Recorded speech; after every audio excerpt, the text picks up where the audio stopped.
as I am, I managed to come over here today from Zurich to talk to you, and I'm glad to see you.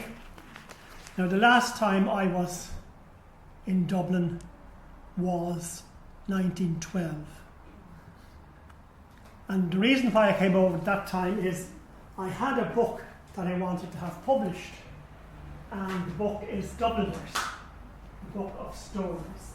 Now, what Dubliners does is it sets out in a number of stories the whole atmosphere of Dublin at the time, which was restrictive, highly religious, nationalistic, and repressive. So my book was describing that. And in 1904, I sent 3 stories off to Grant Richards in England. And I said, these are wonderful. This is a new watershed in Irish literature, and we'd be delighted to publish them. And just send us the rest of the stories, and we'd have a big check going in the post here. So I sent the rest of the stories to them from Trieste, and I waited, and I waited, and I heard nothing. And what actually happened was, they had the book all typeset, all ready to go. And the printer, one of the printers said, I'm not prepared to issue that book because I might be sued for pornography. Now, the law was so contrary in those days that it wasn't just the publisher and the writer who could be sued if the pornographic material was issued. But the poor old printer, just setting the type, he could also be sued. So Grant Richards couldn't get the book out. So I took it from them and I sent it to a publisher in Dublin. No problems here. Would there be any problems here? No, couldn't be. How could there be? So the publisher in Dublin printed the book to the very last page.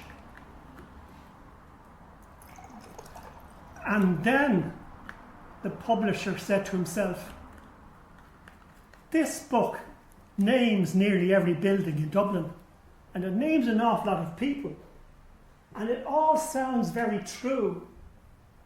So what if it's true, what is it? It's probably libelous. So he wouldn't issue the book. So I came over from Trieste to Dublin to see the publisher, and this was his answer: he couldn't publish it. So on my way back to Trieste, I wrote this mad poem, which I'm going to say for you now. Angry poem. And I had it printed in Trieste, and I sent the print back to Dublin to be distributed freely. Ladies and gents, you are here assembled to hear why earth and heaven trembled because of the black and sinister arts of an Irish writer in foreign parts.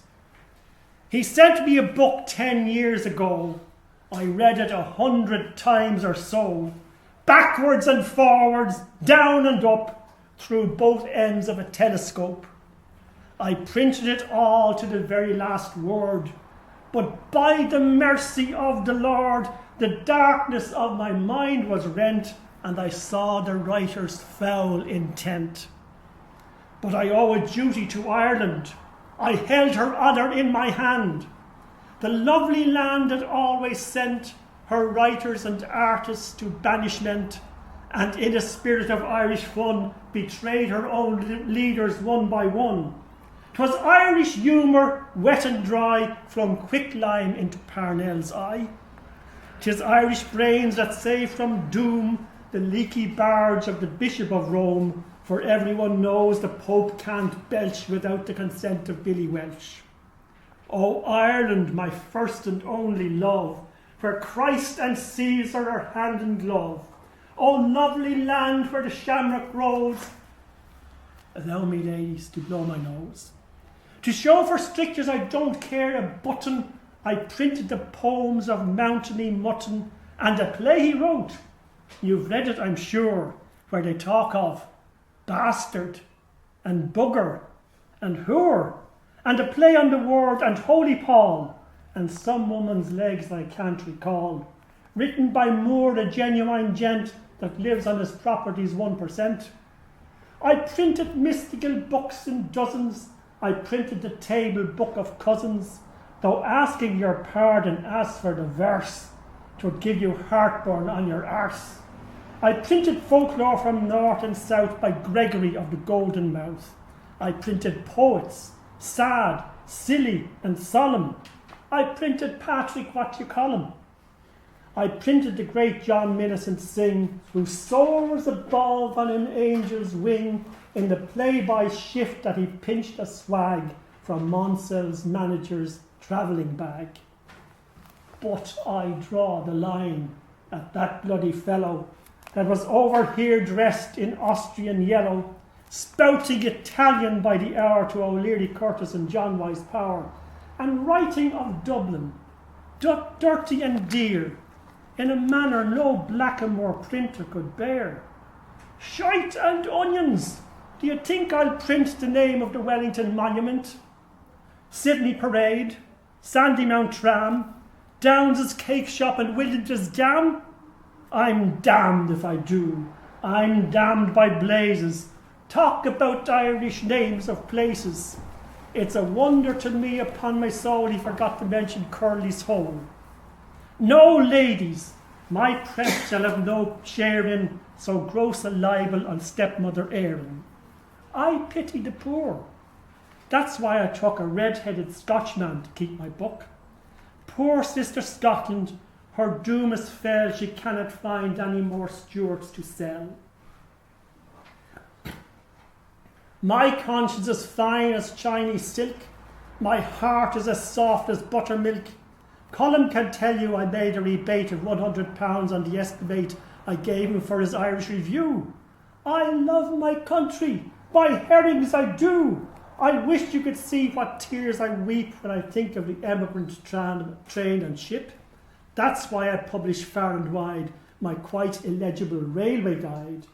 In the porch of my printing institute, the poor and deserving prostitute plays every night at catch as catch can with her tight-breeched British artilleryman, and the foreigner learns the gift of the gab from the drunken, draggle-tailed Dublin drab. Who was it said, resist not evil? I'll burn the book, so help me devil. I'll sing a psalm as I watch it burn, and the ashes I'll keep in a one-handled urn. I'll penance do with farts and groans, kneeling upon my marrow bones. This very next Lent I will unbear my penitent buttocks to the air, and sobbing beside my printed press, my awful sin I will confess. My Irish foreman from Bannockburn shall dip his right hand in the urn and sign criss-cross with reverend thumb, memento homo upon my bum.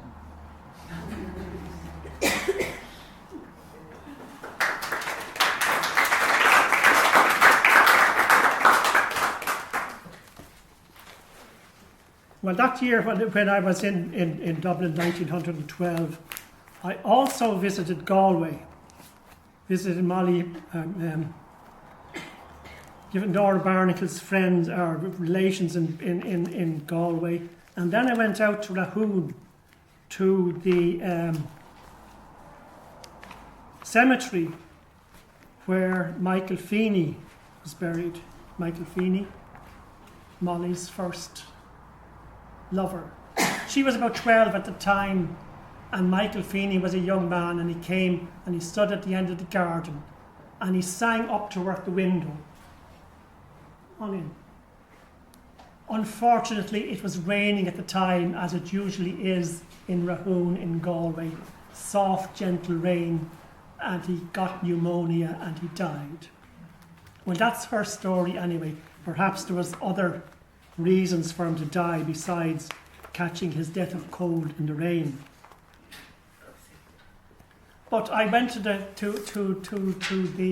graveyard in Rahoon, and there I put this poem into Laura's mouth.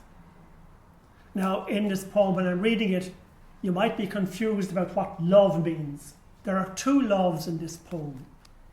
One love is the love that's in the ground, and the other love is me to whom she is speaking.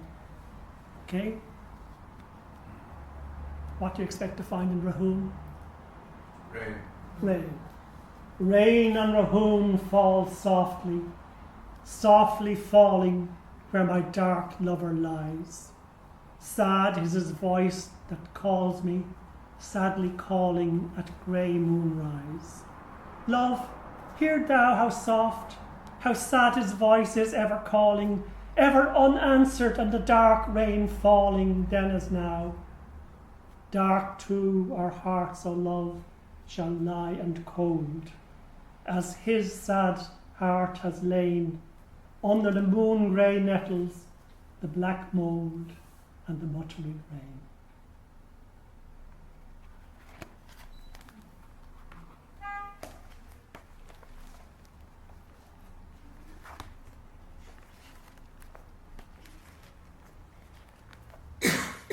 My most recent poem is called, or our book is called Finnegan's Wake. Perhaps you haven't read it yet. Now, Finnegan's Wake, you probably heard Finnegan Wakes. Do you hear that one? That's a song. It's a song about a famous man who lived in Dublin. Do you want to come in? Okay. Yeah, certainly, come on in. Tim Finnegan, he was very famous, but he only became famous after he died and rose from the dead. He was a bricklayer, and he liked to take a tipple in the morning before he went out to work. And one day he fell off his ladder and he broke his skull. And they wrapped him up in a sheet and they brought him home and they waked him. And during the middle of the wake, whiskey spattered over his face, and bedad he rose from the dead. He jumped up saying, "What's going on? Thundering Jesus, do you think I'm dead?" Now the poor thing about him was, come on in, there's 2 seats here at the top. The thing about it is he was never really right in the head after that. He was never Tim Finnegan again. He was Julius Caesar, he was Napoleon, and he was Wellington, he was Charles Stuart Parnell. So a great flow of talk came from his mouth, and it was somewhat nonsense talk. But you see, he opened up the whole realm of the subconscious to his voice. Now, in my first book, Dubliners describes Dublin and the restrictive atmosphere of Dublin that I grew up in. Then the portrait of the artist as a young man describes how I rebelled against that and looked to have a heroic life. The third book, Ulysses, describes how my heroic life evaporated into an ordinary come day, go day life of a parent with a family. And then Finnegan's Wake, Ulysses describes the stream of consciousness. That's a stream of thoughts that come into our heads as we go about our day, but they're conscious thoughts.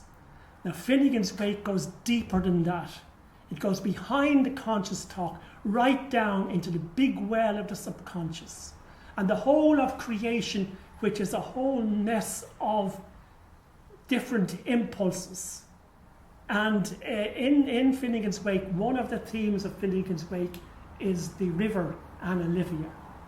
And of course, all the other thousands of rivers that are the river of life, that flow from the start to a finish. They come to an end, but they're not finished because they're still flowing and they're forever flowing.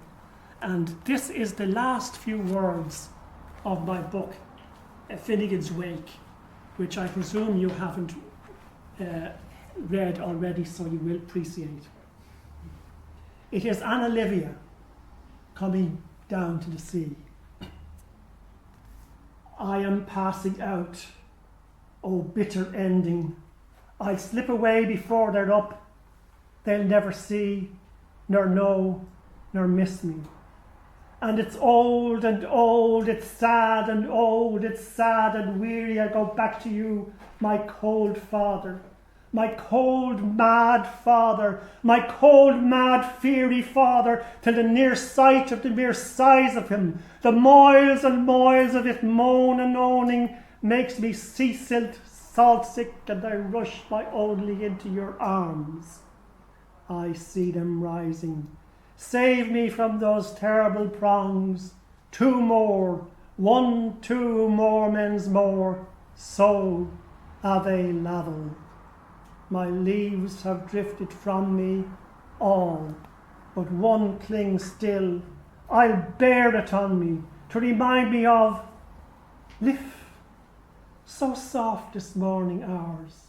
Yes, carry me along, Taddy, like you done through the Tie Fair. If I see him bearing down on me, now under white spread wings like he'd come from archangels, I think I'd die down over his feet, humbly dumbly, only to wash up. Yes, Tid, there's where. First, we passed through grass, be hushed the bush to wish a gull. Gulls, far calls, coming far, end here. Us then, thin again. Take, but softly memormore me, till thou's end the lips, the keys to, given, away alone, alas, the loved along the.